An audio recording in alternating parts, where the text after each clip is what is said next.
Glória a Deus, é a nossa reflexão da noite, que hoje vem de Provérbios, capítulo 26, versículo 20. Sem lenha o fogo se apaga, e não havendo maldizente, cessa a contenda. Olha, vamos evitar ser aquelas pessoas que jogam lenha no fogo da contenda, não é?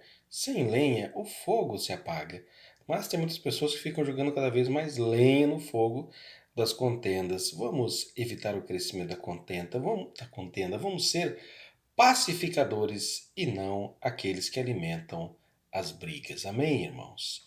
Pai querido, em nome de Jesus, lavado e remido no sangue de Jesus, eu oro com todos que oram comigo, Senhor, que nós, orientados por Ti, pela Tua preciosa palavra, que Teu Espírito de amor e de paz fale mais alto em nossa vida, que nós sejamos aqueles, Senhor, que perseverantemente não venhamos a jogar fogo, não venhamos a jogar lenha no fogo das contendas, mas sim que dependendo de nós não haja lenha para as contendas.